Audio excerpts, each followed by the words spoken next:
Do you ever make decisions in life about your investments, about money, about personal things? Do you make decisions? Would you like to make better decisions? The first question you have to ask yourself: how do you want your money to perform? The rich invest their money and the poor spend their money. There are simple things that you can do that set you up for success.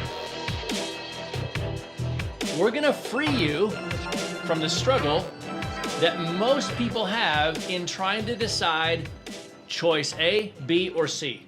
What's the best thing to do? And the way we're gonna do it is I'm going to walk you through my process for making decisions. I'm gonna take you step by step through my process for making decisions. And I'm gonna walk you through a personal process, a personal, real life, real example, real world scenario that I just got done doing for Rob. So let's dive in on this. In this episode, we're gonna talk about how do you make decisions. And I'm gonna show you, if you're watching this via video, a process to make decisions using a weighted decision matrix. Now, I know it's a big word. It's a big few words, weighted decision matrix. But once you understand how this works, you're gonna be freed from the struggle of what's my best choice? Which direction should I go? What decisions should I make? So, a weighted decision matrix, and there are really 5 steps to setting up and using a weighted decision matrix. And I'm gonna walk you through each of those 5 steps. Let me set this up and let me give you kind of a scenario on how this works. So for the first time since 2001, Rob Swanson, Mr. Real Estate Investor Dealmaker, is paying retail for a house. For the first time, I'm paying retail for a house. Now, why am I doing this? I'm doing this because my wife thinks that it would be an amazing idea.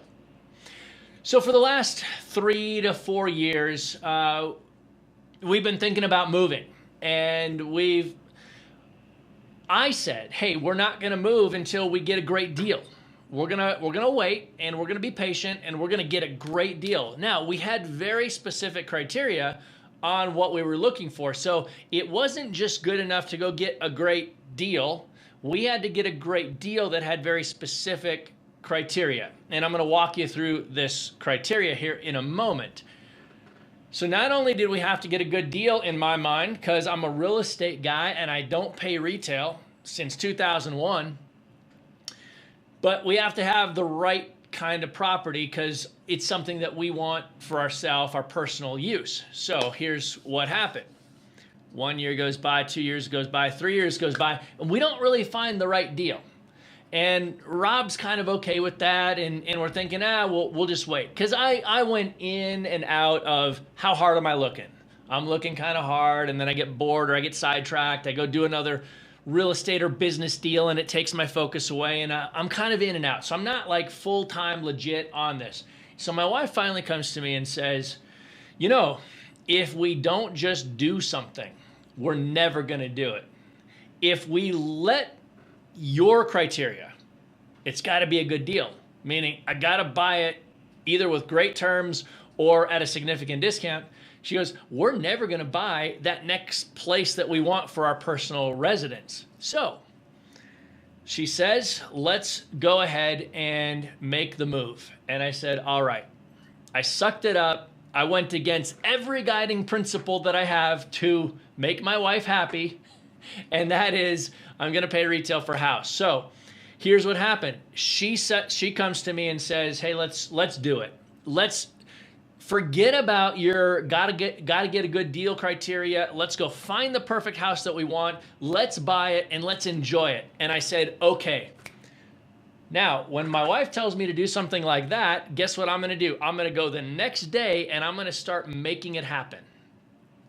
So the next day, I start making it happen. That very next day, I call up one of my buddies, guy I've known in the real estate game for a long time, and I'm like, hey, buddy, here's the deal. My wife is ready to make the move.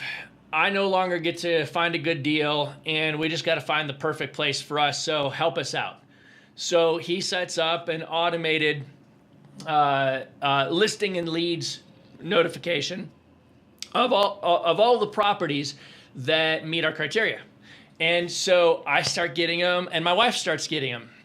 And all of a sudden she comes to me that evening and she says, hey, I started getting these emails. What is this all about? And I said, well, yesterday you told me to go find us the perfect place. I said, so today I'm doing that. And all of a sudden she gets a little nervous, a little panicked. Hey, you mean it's actually happening? So Rob lives on the edge of risk and the edge of speed in most things. And Rob's wife lives on the edge of comfort and no risk in most things. And for her, change is difficult. And so as soon as she said, hey, I'd like to do this, I executed and I went and started to make it happen, to which she then begins to panic a little bit because she doesn't like change. Now, I'm over-exaggerating a little bit. My wife's not a panicker. My wife's a very grounded and solid person. But for the illusion of the story, she starts to panic, okay? To which I have to say, I got to figure out now, how am I going to work and talk with my wife and bring her through this decision-making process? Because we're moving forward. I've committed. I'm going to pay retail. I'm not going to worry about it. It's going to be a done deal. How are we going to get there? And how are we going to find the right property? Well, the way we're going to do it is we're going to use a weighted decision matrix. Now, in a weighted decision matrix, there are 5 steps to coming to the right conclusion and the right decision. Here's the step number 1. You first have to brainstorm all of your priorities. Okay, so in a decision matrix, there are priorities, there are weights, there are choices, and there are rankings. Okay, let me say it again. There are priorities, there are weights, there are choices, and there are rankings. There's 4 things that go into a weighted decision matrix. The starting point and what you start with is brainstorming your priorities. So brainstorming your priorities in our example of, finding the perfect house for us as a family was coming up with our list of must-haves. So we just started to brainstorm everything, okay? We just put down a list of things that we said, this is what we're looking for in a house. Okay, this is what we want. We wanted to move to a different part of town, and yet where we were living, we loved it because it was backing to open space and we didn't have neighbors and all this. So there was this criteria that we're not willing to give up this sort of connection to the outdoors and nature living in a big city of Denver. To move to the part of town that we wanted to be in, we weren't willing to give up certain things. So our criteria ended up to be a top 10 list. Now, we didn't go into this by saying, hey, let's create a top 10 list. We went into it by saying, let's create a brainstorm list of all of the things that we think we might be interested in this property. So number one was to create your brainstorm list, no holds barred. Step number 2 then was to start to refine that list. So that priorities list, we were looking for a minimum, and the way I approach this is I approach minimums in my brainstorm criteria. My priorities are minimums. So we were looking for a minimum 4-bedroom, 3-bath house. That was priority number 1. It had to be a 4-bedroom, 3-bath house. Now, part of that reason is my kids are leaving the nest. I've got 1 in college, I've got 2 in high school, and we don't need a ton of bedrooms. 4-bedroom, 3-bath house is great. We can have, my wife's from a big family. We can have family members over. We can have friends over. There's plenty of space. We wanted a 4-bedroom, 3-bath house. The second criteria I like to cook. I like to entertain. I like to have people over. I like to cook. And so a gourmet kitchen, and I'm writing this down, gourmet kitchen, okay? That was priority number 2. It was criteria number 2. What were we looking for? Criteria number 3, or priority number 3, was a backyard sanctuary. So backyard sanctuary. That was my wife. So we agreed 4-bedroom, 3-bath house. Gourmet kitchen, big enough to entertain. Backyard sanctuary. My wife needs to walk into the backyard and just go into Zen world. She needs to feel at peace. She needs to hear the birds chirping. She needs to not hear any noise from traffic. She needs to not see crazy, creepy neighbors, right? She needs to go in there and have her organic garden Zen place. That's priority number 3. Now, from there, we started to break down additional priorities. So we wanted a neighborhood feel. We wanted a neighborhood feel that had energy. So we didn't want to walk into a neighborhood and just have this sort of sterile environment where everybody walks in, drives into the neighborhood, into their driveway, garage door goes up, they pull in, garage door goes down, nobody ever talks to anybody, and everybody's yard is perfect, right? That's not what we were looking for. And so neighborhood feel with an element of energy was important to us. It was a priority. Now, another priority for us was mountain views. Mountain view. Okay? I'm creating a weighted decision matrix based on this top 10 list of what were the things that were important to us. And I'm going to pull up my Evernote, and I'm going to click on this, and I'm going to just keep walking down this list, because the whole point of this was to do a couple things. It was to give my buddy really specific criteria in, hey, help us find this. And it was also to help my wife and I, who process information completely different, an almost mathematical way to say, this is the better choice. This house over this house. One is better than the other. So 4-bedroom, 3-bath minimum, large entertaining kitchen, gourmet kitchen, secluded backyard, neighborhood energy feel, mountain views, 3-car garage. Now remember, these are the minimums, okay? If a property did not have these minimums, it didn't even make the cut, okay? These were the minimums. A connection to trails. A connection to trails. My wife and I, we love the outdoors. We wanted to walk out. Like the minimum was a close connection to trails. The maximum, like a 10 out of 10 in this, would have been walk out the backyard onto a dirt trail and into the mountains, right? That would have been perfect. So a connection to trails. Let's see, we had office space for both of us, okay? We wanted the 4-bedroom, 3-bath, but we both wanted our office space in the house so that we could do our thing, right? We each wanted office space. We wanted a finished basement.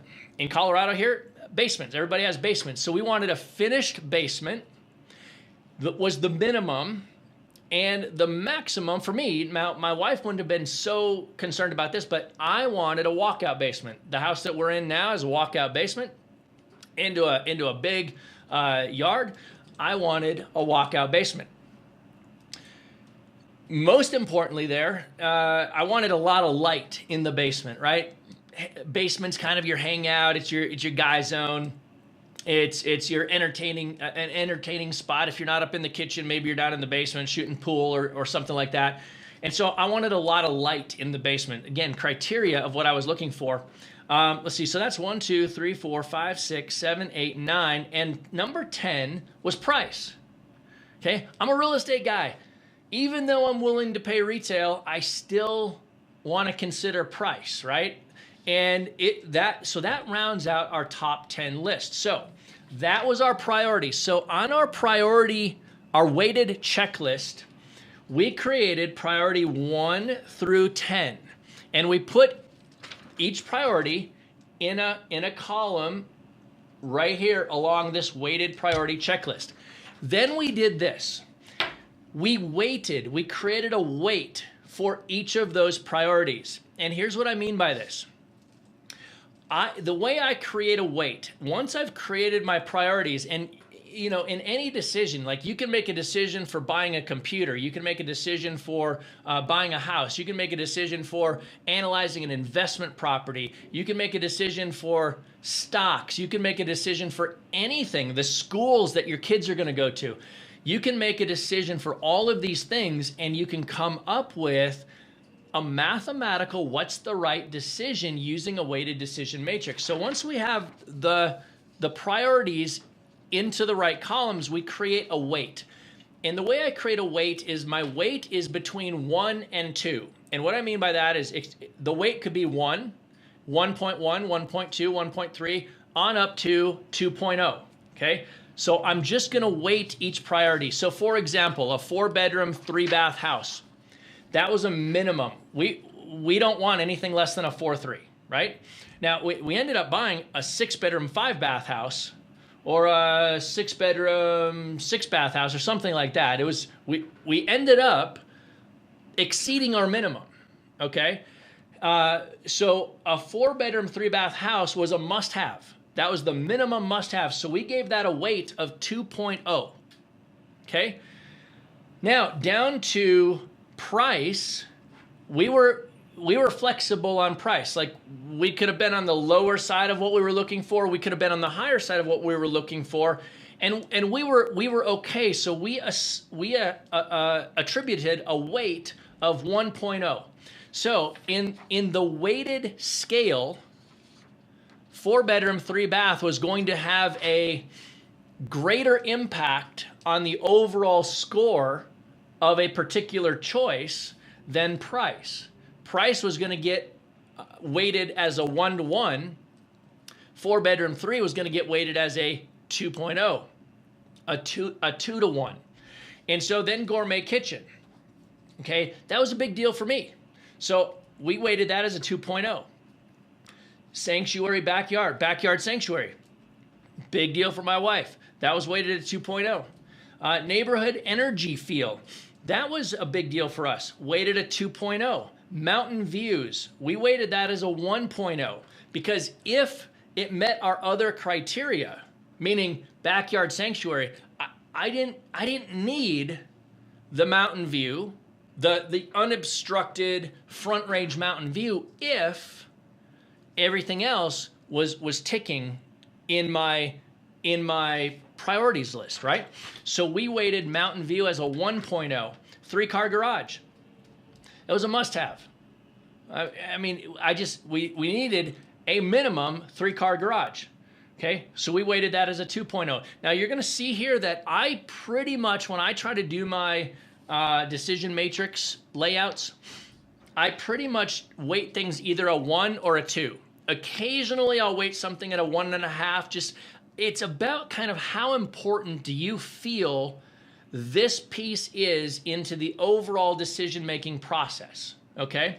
So connection to trails, we weighted that as a 1.0 because we're then gonna rank all of these, and that weight is going to either bump the rank or reduce the rank, okay? Office space, we weighted as a 1.0 because if it didn't have office space for both of us, we weren't even looking at it anyway, right? So we were then going to evaluate whether it meets our minimum criteria, exceeds it, or doesn't meet the minimum. Let's see, connection to trails, the office space, let's see, we had price as a 1.0, and I can't even read my own writing here. I got to pull this back up on my Evernote. What was the last one that I'm missing? The finished basement. Finished basement, we weighted as a 1.0. So that's what created our weight system. Okay, so on our decision tree, we now have written down our priorities, our top 10 list. Now, some decisions you only have to evaluate 1 or 2 things. Sometimes you only have to evaluate 2 or 3 things. in our house buying decision, there were 10 criteria, 10 priorities that we wanted to evaluate, and we attributed a weight to each one of them. Then what we do is we start looking at our options, okay? Our options, our choices go down this side, the left-hand side. And so house number 1, house number 2, house number 3, house number 4, and we rank each choice, each house against on the 10 criteria. And here's how we rank. We rank from a 1 to a 10. 1 meaning does not meet, 10 meaning it exceeds, and 5, it meets the minimum criteria. So if we had 10 choices that were all equally weighted as a 1.0, the minimum score that we would be looking for any property would be a 50. 10 choices with a rank of 5 on each of those choices. 10 times 5 would be 50. Our minimum score would be 50 if each thing was weighted as a 1.0. So this is how you build a decision matrix. Now, if you want to go download this, you can go to robswanson.com/matrix. Go to robswanson.com/matrix, MATRIX, and it's going to take you to a page where you're going to be able to click a link and download this Excel spreadsheet. Then you'll be able to use this weighted decision matrix for any decisions that you're trying to make. Anytime I have a big decision, a business deal, a business I'm interested in buying or selling or building, or a real estate investment deal that I'm analyzing, or in this case, buying a house, moving our kids to new school, or again, anything in life that you have to make a decision about, this makes it easier. So here's what happened. We looked at a handful of properties, and we ended up evaluating really 3 properties more seriously than everything else. Some of the properties, again, because of our criteria, it was really easy to just immediately eliminate that property. And here's why this really is helpful. See, this is how my engineer brain thinks. My wife's brain doesn't necessarily think this way, but she really appreciates the process, right? Of creating the priorities, looking at the choices, and then ranking everything. She appreciates the process because it made it so much easier for her to go through this uncomfortable change, but she knew that it was the good decision and the right decision because she could see it in black and white mathematically. So we looked at 3 properties, and those 3 properties, one of them, more serious, one of them scored just below our minimum criteria. That one was immediately pushed out. One of them scored a good dozen points or so above our minimum criteria. So on several of our priorities, it was significantly exceeding our minimum requirements. The house that we ended up with was significantly above, on a weighted scale, above any of our other choices. Significantly above. And we created, does it meet the minimum? That's a 5. Does it exceed the minimum? That's a 10. So a 6 would be it just exceeds the minimum. 7, 8, 9, 10. And then from a 5 down to a 4, it no longer meets the minimum criteria. 3, 2, 1 does not even qualify, right? A 1 does not meet the criteria at all. And so that's how we created the rank. So we really gave a fair shot to every property, and we ranked the whole thing. My wife looks at it mathematically and says, this makes sense. So she felt comfortable in the process, the change process, and the decision-making process, that we were making the right decision. Because when you looked at it as math, she's like, yeah, that one the house that we ended up with far exceeded anything else in the priorities that were important to us. So, number one, brainstorm your priorities. No holds barred. Just create your big list of everything. Number two, review, redefine, and then select the actual priorities that you want to evaluate and rank. Number three, assign a weight to each priority. And I've talked about how to do that. That's the 1 to 2.0 weighting system. Number four, determine your rank for each criteria, 1 through 10. Like, again, 5 meaning it meets the minimum, 10 it exceeds, and 1 it does not meet. And then number 5, rank each priority for every choice. That's the process right here to determine and create and use a decision matrix. So brainstorm your priorities, review, redefine, and select those priorities, assign a weight to each priority, determine your rank and approach from 1 through 10, and then rank each priority for every choice. Once you do that, and you download the spreadsheet at robswanson.com/matrix, you can make decisions that you're really comfortable about. And you know that you're making the right decision because you're actually really giving consideration to the things that are important. You're mathematically ranking them, and every choice gets to stack up against the others.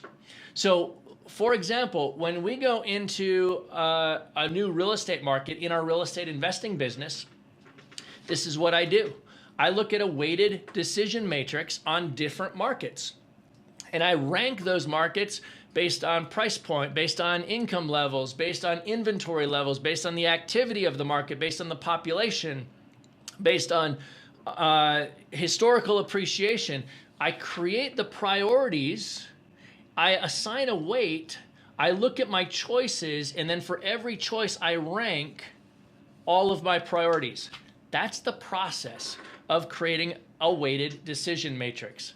So I hope this has been a helpful lesson. I hope that you've learned something through this, and I hope you got some entertainment out of my story of me paying retail for the first house since 2001. And let me tell you this, not only did I pay retail for the first house since 2001, but I got into a bidding war. I got into a bidding war with 2 other buyers, and I won. I won the bidding war because I was willing to pay $62,500 over the seller's asking price. Now, why did I do that? I did it because I've been married for 23 years. My wife liked the house, and I thought, what the heck? I'm not buying this as an investment property. I'm not buying it for the equity. I'm not buying this for the cash flow. I'm buying this because it's a personal choice, and I want to.